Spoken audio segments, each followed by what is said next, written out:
Chapter 9.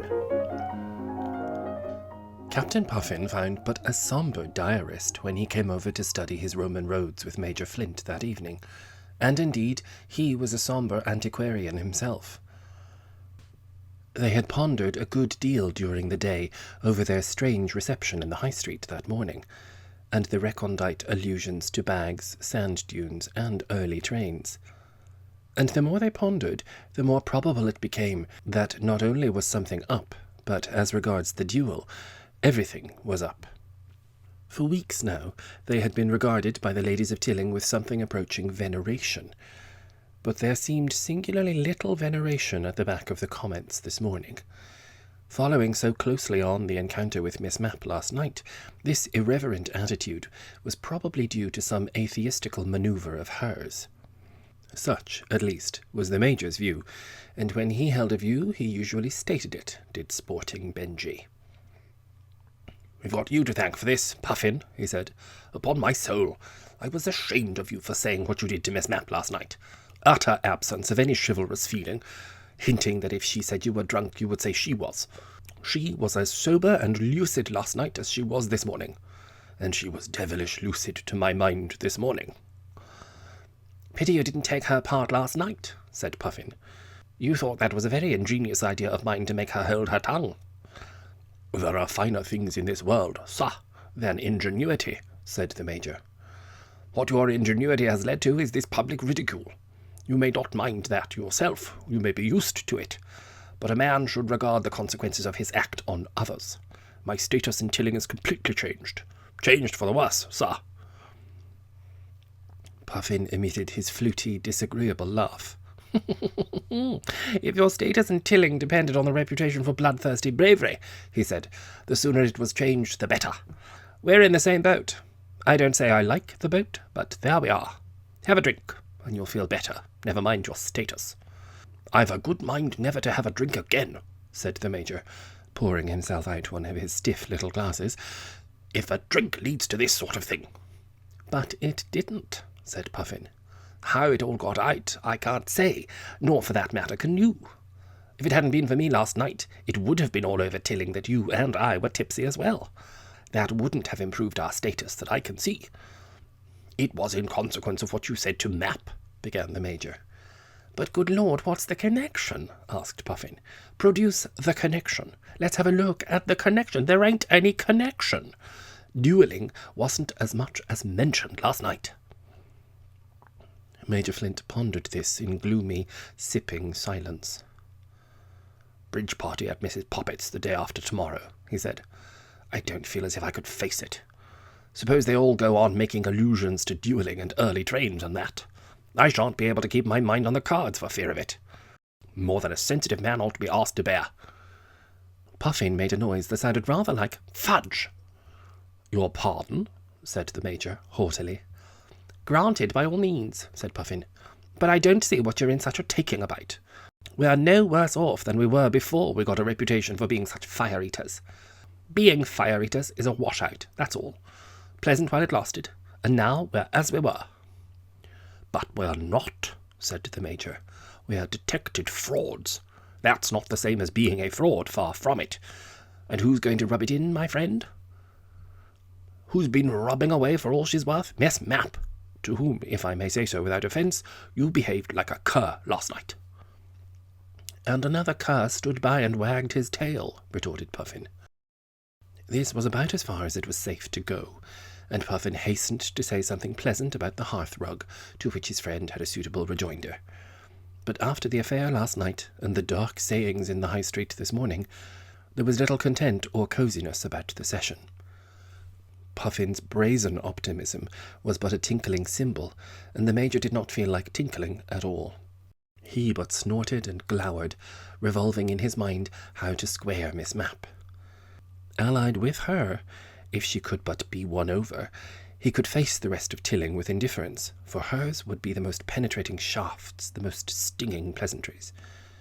He had more, too, so he reflected, to lose than Puffin, for till the affair of the duel, the other had never been credited with deeds of bloodthirsty gallantry, whereas he had enjoyed no end of a reputation in amorous and honourable affairs.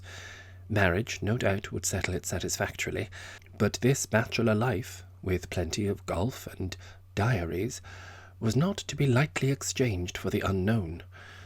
Short of that... A light broke, and he got to his feet, following the gleam and walking very lame out of general discomfiture. "Tell you what it is, Puffin," he said.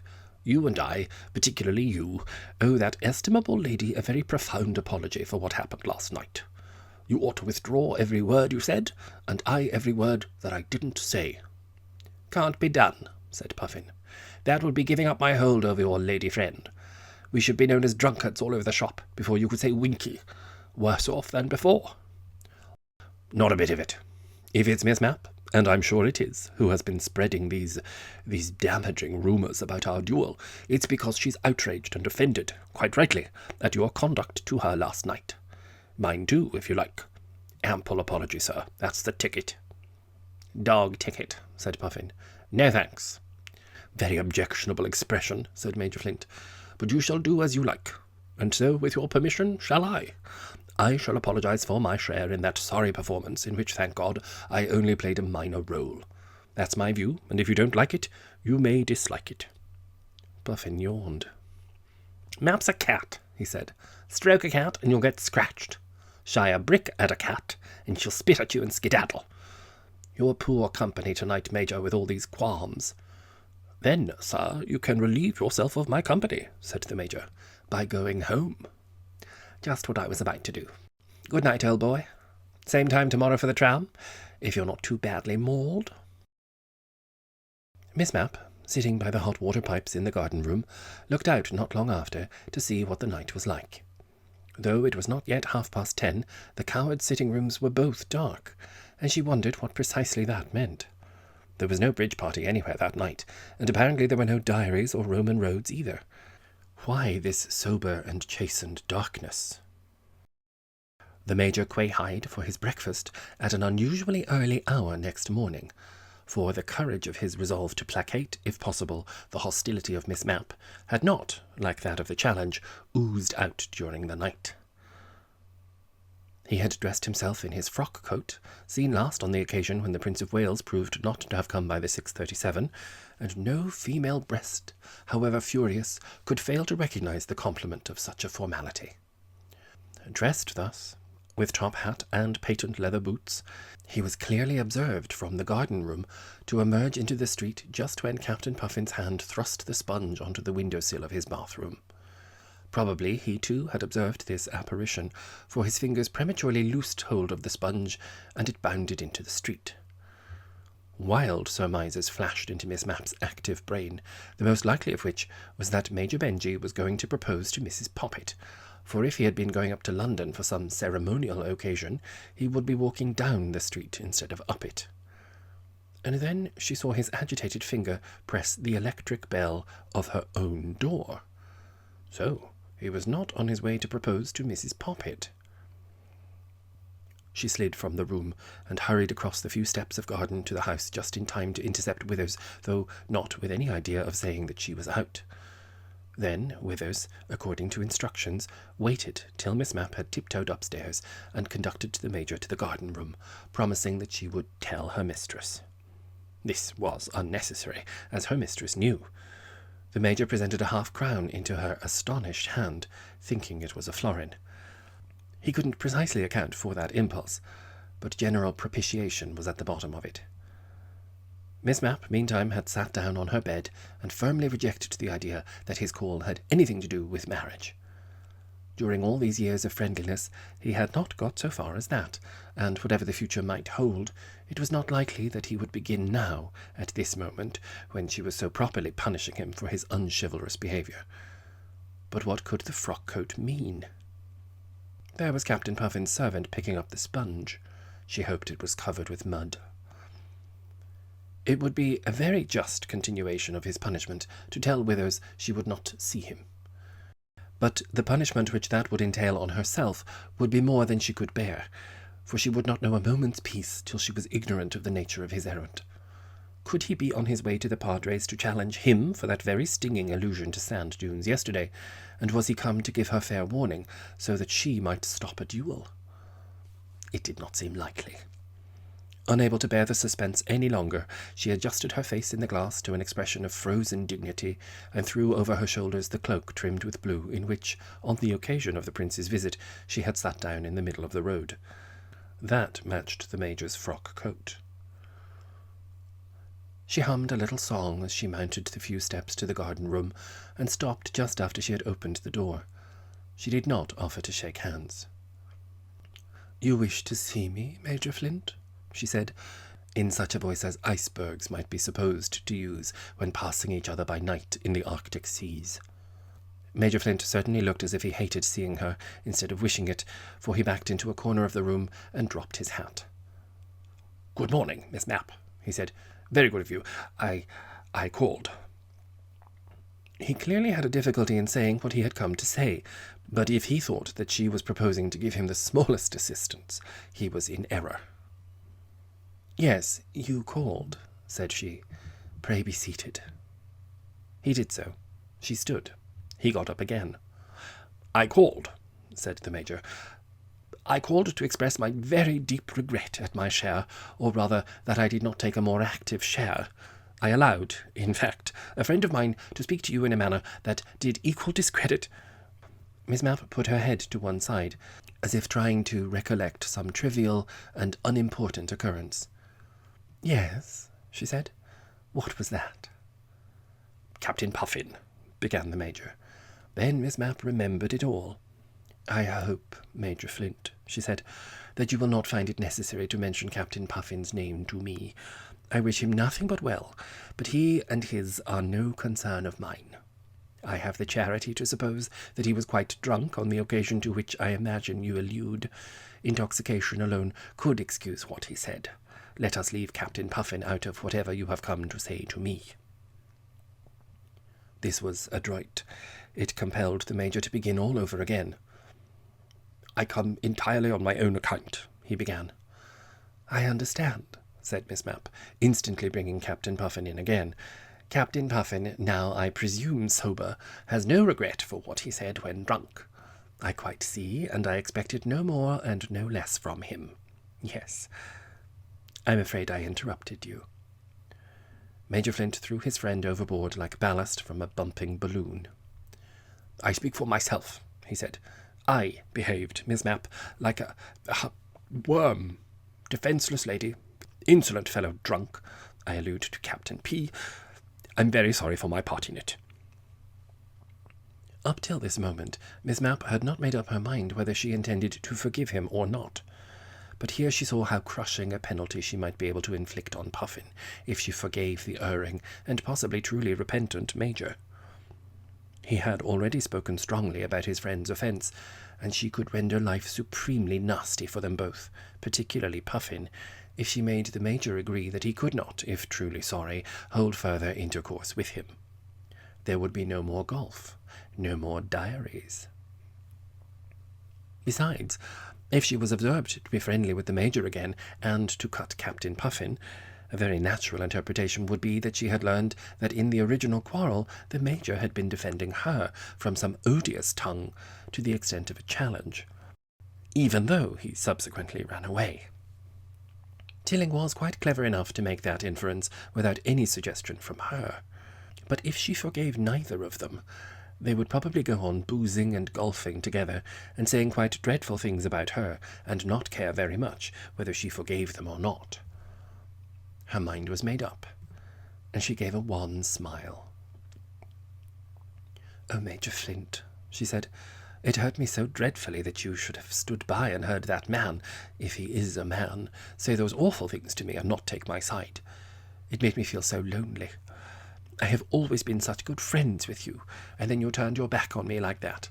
I didn't know what I had done to deserve it. I lay awake ever so long." This was affecting, and he violently rubbed the nap of his hat the wrong way. Then Miss Mapp broke into her sunniest smile. "Oh, I'm so glad you came to say you were sorry," she said. "Dear Major Benjy, we're quite friends again." She dabbed her handkerchief on her eyes. "So foolish of me," she said. "So foolish of me," she said. "Now sit down in my most comfortable chair and have a cigarette." Major Flint made a peck at the hand she extended to him and cleared his throat to indicate emotion. It really was a great relief to think that she would not make awful allusions to duels in the middle of bridge parties. "And since you feel as you do about Captain Puffin," she said, "of course you won't see anything more of him. You and I are quite one, aren't we, about that? You have dissociated yourself from him completely. The fact of your being sorry does that."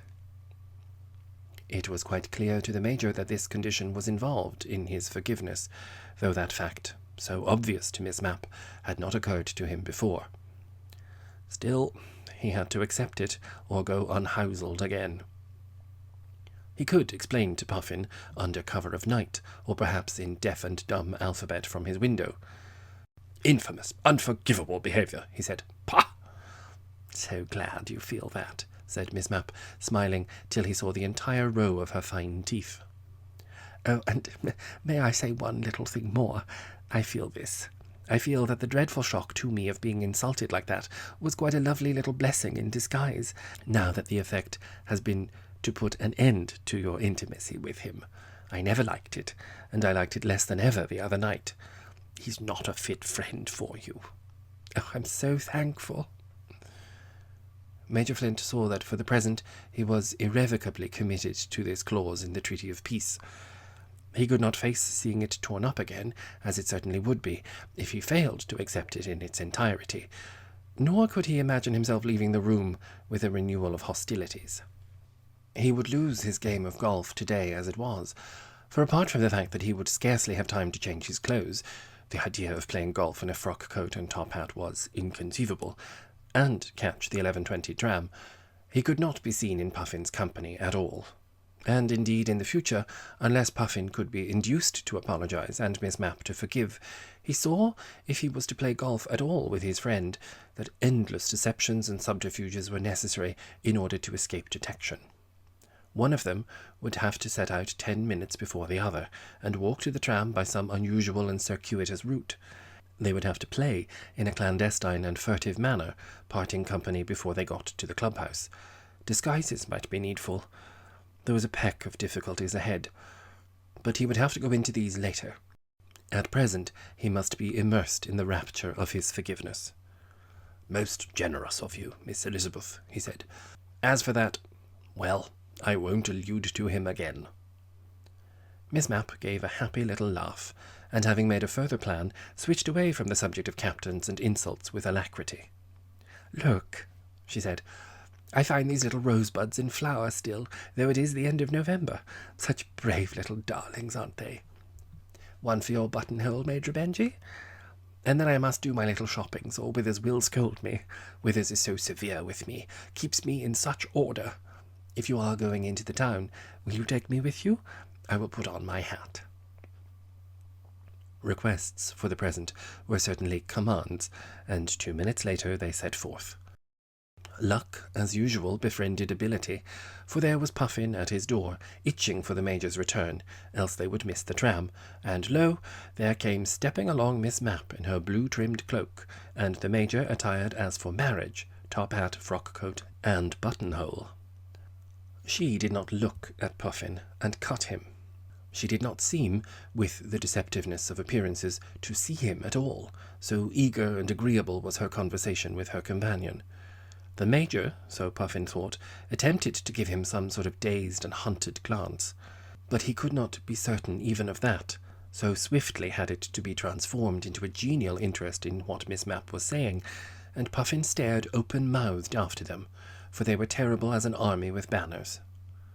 Then Diva, trundling swiftly out of the fish shop, came, as well she might, to a dead halt, observing this absolutely inexplicable phenomenon. "Good morning, Diva, darling," said Miss Mapp. "Major Benjy and I are doing our little shopping together. So kind of him, isn't it? And very naughty of me to take up his time. I told him he ought to be playing golf. Such a lovely day. Au reservoir, sweet. Oh, and there's the Padre, Major Benjy. How quickly he walks. Yes, he sees us. And there's Mrs. Poppet. Everybody is enjoying the sunshine. What a beautiful fur coat, though I should think she found it very heavy and warm. Good morning, dear Susan. You shopping too, like Major Benjy and me? How is your dear Isabel?" Miss Mapp made the most of that morning. The magnanimity of her forgiveness earned her incredible dividends. Up and down the high street she went, with Major Benjy in attendance, buying grocery, stationery, gloves, eau de cologne, bootlaces, the literary supplement of the Times, dried chamomile flowers, and every conceivable thing that she might possibly need in the next week, so that her shopping might be as protracted as possible. She allowed him, such was her firmness in spoiling him, to carry her shopping basket, and when that was full she decked him like a sacrificial ram with little parcels hung by loops of string. Sometimes she took him into a shop in case there might be someone there who had not seen him yet on her leash. Sometimes she left him on the pavement, in a prominent position, marking, all the time, just as if she had been a clinical thermometer, the feverish curiosity that was burning in Tilling's veins. Only yesterday she had spread the news of his cowardice broadcast.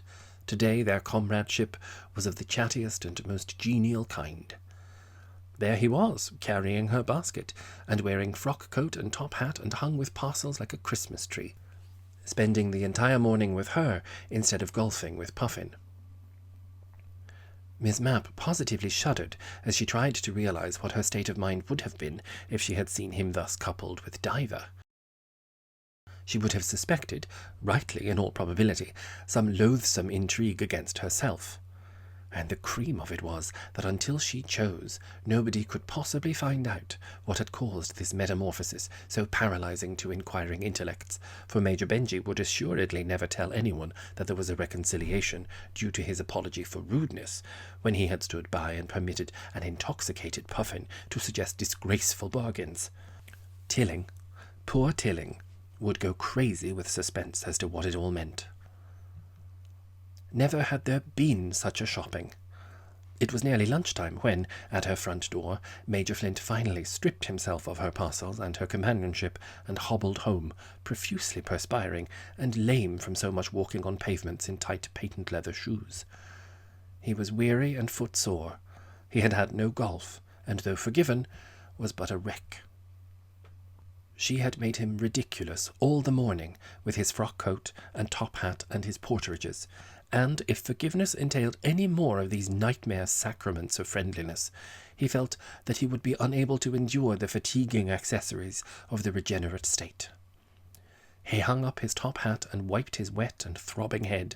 He kicked off his shoes and shed his frock coat, and furiously quay-hied for a whisky and soda and lunch. His physical restoration was accompanied by a quickening of dismay at the general prospect. What, to put it succinctly, was life worth, even when unharassed by allusions to duels, without the solace of golf, quarrels, and diaries in the companionship of Puffin? He hated Puffin, no one more so, but he could not possibly get on without him, and it was entirely due to Puffin that he had spent so outrageous a morning, for Puffin, seeking to silence Miss Mapp by his intoxicated bargain, had been the prime cause of all this misery. He could not even, for fear of that all-seeing eye in Miss Mapp's garden-room, go across to the house of the unforgiven sea captain, and by a judicious recital of his woes induce him to beg Miss Mapp's forgiveness instantly. He would have to wait till the kindly darkness fell. "Mere slavery!" he exclaimed with passion. A tap at his sitting-room door interrupted the chain of these melancholy reflections, and his permission to enter was responded to by Puffin himself. The Major bounced from his seat. "You mustn't stop here," he said in a low voice, as if afraid that he might be overheard. "Miss Mapp may have seen you come in." Puffin laughed shrilly. "Why, of course she did," he gaily assented. "She was at her window, all right. Ancient Lights, I shall call her. What's this all about now?" "You must go back," said Major Flint agitatedly. "She must see you go back. I can't explain now, but I'll come across after dinner when it's dark. Go, don't wait." He positively hustled the mystified Puffin out of the house, and Miss Mapp's face, which had grown sharp and pointed with doubts and suspicions when she observed him enter Major Benjy's house, dimpled as she saw him return into her sunniest smiles.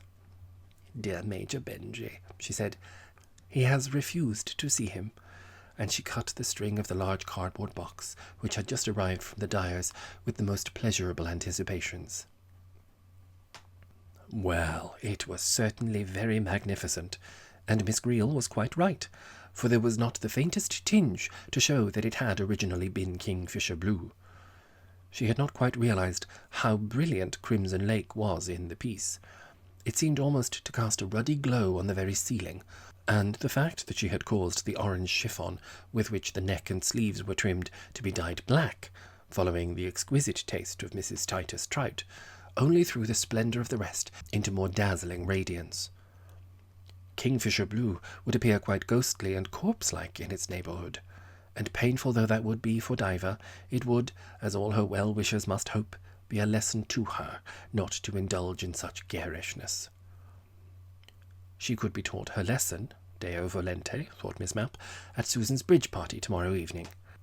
Captain Puffin was being taught a lesson too, for we are never too old to learn, or, for that matter, to teach. Though the night was dark and moonless, there was an inconveniently bright gas lamp close to the Major's door, and that strategist, carrying his round roll of diaries, much the shape of a bottle, under his coat, went about 9:30 that evening to look at the rain gutter which had been weeping into his yard, and let himself out of the back door round the corner. From there he went down past the fishmonger's, crossed the road, and doubled back again up Puffin's side of the street, which was not so vividly illuminated, though he took the precaution of making himself little with bent knees and of limping. Puffin was already warming himself over the fire and imbibing Roman roads, and was disposed to be hilarious over the Major's shopping. "But why top hat and frock coat, Major?" he asked. "Another visit of the Prince of Wales, I asked myself, or the voice that breathed o'er Eden? Have a drink. One of mine, I mean. I owe you a drink for the good laugh you gave me." Had it not been for this generosity, and the need of getting on the right side of Puffin, Major Flint would certainly have resented such clumsy levity, but this double consideration caused him to take it with unwonted good humour. His attempt to laugh, indeed, sounded a little hollow, but that is the habit of self-directed merriment. "Well, I allow it must have seemed amusing," he said. "The fact was that I thought she would appreciate my putting a little ceremony into my errand of apology, and then she whisked me off shopping before I could go and change." "Kissin' friends again, then?" asked Puffin. The Major grew a little stately over this. "No such familiarity passed," he said, "but she accepted my regrets with, the most gracious generosity. A fine-spirited woman, sir. You'll find the same." "I might if I looked for it," said Puffin. "But why should I want to go and make it up? You've done that, and that prevents her talking about duelling and early trains. She can't mock at me because of you. You might pass me back my bottle if you've taken your drink." The Major reluctantly did so. "You must please yourself, old boy," he said. "It's your business, and no one's ever said that Benji Flint interfered in another man's affairs. But I trust you will do what good feeling indicates. I hope you value our jolly games of golf and our pleasant evenings sufficiently highly." How's that?" asked Puffin. "You're going to cut me too?" The Major sat down and put his large feet on the fender. "Act and diplomacy, Benji, my boy," he reminded himself. "Ha! That's what I like," he said. "A good fire and a friend, and the rest of the world may go hang. There's no question of cutting, old man, I needn't tell you that. But we must have one of our good talks. For instance, I very unceremoniously turned you out of my house this afternoon, and I owe you an explanation of that. I'll give it to you in one word. Miss Mapp saw you come in. She didn't see me come in here this evening, and that's why I can sit at my ease. But if she knew—" Puffin guessed. "What has happened, Major, is you've thrown me over for Miss Mapp," he observed. "No, sir, I have not," said the Major with emphasis. "Should I be sitting here and drinking your whisky if I had? But this morning, after that lady had accepted my regret for my share in what occurred the other night, she assumed that since I condemned my own conduct unreservedly, I must equally condemn yours. It really was like a conjuring trick. The thing was done before I knew anything about it, and before I'd had time to say, 'Hold on a bit.' I was being led up and down the high street, carrying as much merchandise as a drove of camels. God, sir, I suffered this morning. You don't seem to realize that I suffered. I couldn't stand any more mornings like that. I haven't the stamina." "A powerful woman," said Puffin reflectively. You may well say that, observed Major Flint. That is finely said. A powerful woman she is, with a powerful tongue, and able to be powerful nasty. And if she sees you and me on friendly terms again, she'll turn the full hose onto us both unless you make it up with her. Yes. But as likely as not she'll tell me and my apologies to go hang. Have a try, old man, said the Major encouragingly. Puffin looked at his whisky bottle. Help yourself, Major, he said. I think you'll have to help me out, you know. Go and interview her. See if there's a chance of my favourable reception. No, sir, said the Major firmly. I will not run the risk of another morning's shopping in the High Street. You needn't. Watch till she comes back from her shopping tomorrow. Major Benjy clearly did not like the prospect at all, but Puffin grew firmer and firmer in his absolute refusal to lay himself open to rebuff, and presently they came to an agreement that the Major was to go on his ambassadorial errand next morning. That being settled, the still undecided point about the worm cast gave rise to a good deal of heat, until it being discovered that the window was open, and that their voices might easily carry as far as the garden-room, they made malignant rejoinders to each other in whispers. But it was impossible to go on quarrelling for long in so confidential a manner, and the disagreement was deferred to a more convenient occasion. It was late when the Major left, and after putting out the light in Puffin's hall so that he should not be silhouetted against it, he slid into the darkness and reached his own door by a subtle detour. Miss Mapp had a good deal of division of her swift mind when, next morning, she learned the nature of Major Benjy's second errand. If she, like Mr. Wise, was to encourage Puffin to hope that she would accept his apologies, she would be obliged to remit all further punishment of him, and allow him to consort with his friend again. It was difficult to forego the pleasure of his chastisement, but, on the other hand, it was just possible that the Major might break away, and whether she liked it or not, and she would not, refuse permanently to give up Puffin's society. That would be awkward, since she had publicly paraded her reconciliation with him. What further inclined her to clemency was that this very evening the crimson lake tea-gown would shed its effulgence over Mrs. Poppet's bridge party, and Diva would never want to hear the word Kingfisher again. That was enough to put anybody in a good temper. So the diplomatist returned to the miscreant with the glad tidings that Miss Mapp would hear his supplication with a favourable ear, and she took up a stately position in the garden-room, which she selected as audience chamber, near the bell, so that she could ring for Withers if necessary. Miss Mapp's mercy was largely tempered with justice, and she proposed, in spite of the leniency which she would eventually exhibit, to give Puffin what for first. She had not for him, as for Major Benjy, that feminine weakness which had made it a positive luxury to forgive him. She never even thought of Puffin as Captain Dicky, far less let the pretty endearment slip off her tongue accidentally, and the luxury which she anticipated from the interview was that of administering a quantity of hard slaps. She had appointed 12:30 as the hour for his suffering, so that he must go without his golf again. She put down the book she was reading when he appeared, and gazed at him stonily, without speech. He limped into the middle of the room. This might be forgiveness, but it did not look like it, and he wondered whether she had got him here on false pretences. "Good morning," said he. Miss Mapp inclined her head. Silence was gold. "I understand from Major Flint," began Puffin. Speech could be gold too. "If," said Miss Mapp, "you have come to speak about Major Flint, you have wasted your time, and mine." How different from Major Benjy, she thought. What a shrimp. The shrimp gave a slight gasp. The thing had got to be done, and the sooner he was out of range of this powerful woman, the better. "I am extremely sorry for what I said to you the other night," he said. "I am glad you are sorry," said Miss Mapp. "I offer you my apologies for what I said," continued Puffin. The whip whistled. "When you spoke to me on the occasion to which you refer," said Miss Mapp, "I saw of course at once that you were not in a condition to speak to anybody. I instantly did you that justice, for I am just to everybody. I paid no more attention to what you said than I should have paid to any tipsy vagabond in the slums. I dare say you hardly remember what you said, so that before I hear your expression of regret, I will remind you of it. You threatened, unless I promised to tell nobody in what a disgusting condition you were, to say that I was tipsy. Elizabeth Mapp, tipsy. That was what you said, Captain Puffin." Captain Puffin turned extremely red. "Now the shrimps being boiled," thought Miss Mapp. "I can't do more than apologize," said he. He did not know whether he was angrier with his ambassador or her.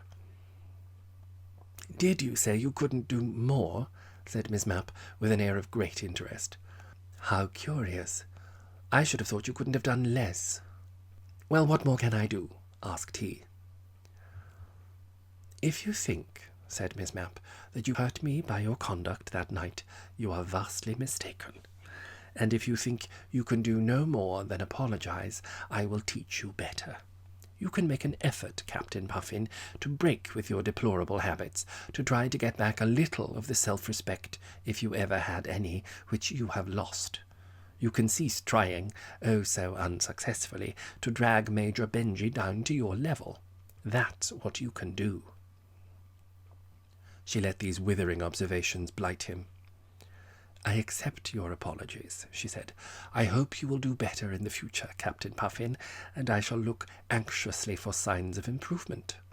We will meet with politeness and friendliness when we are brought together, and I will do my best to wipe all remembrance of your tipsy impertinence from my mind. And you must do your best too. You are not young, and ingrained habits are difficult to get rid of. But do not despair, Captain Puffin. And now I will ring for Withers, and she will show you out." She rang the bell, and gave a sample of her generous oblivion. "And we meet, do we not, this evening at Mrs. Poppit's?" she said, looking not at him, but about a foot above his head. "Such pleasant evenings one always has there. I hope it will not be a wet evening, but the glass is sadly down. Oh, Withers, Captain Puffin is going. Good morning, Captain Puffin." "Such a pleasure." Miss Mapp hummed a rollicking little tune as she observed him totter down the street. "There," she said, and had a glass of Burgundy for lunch as a treat.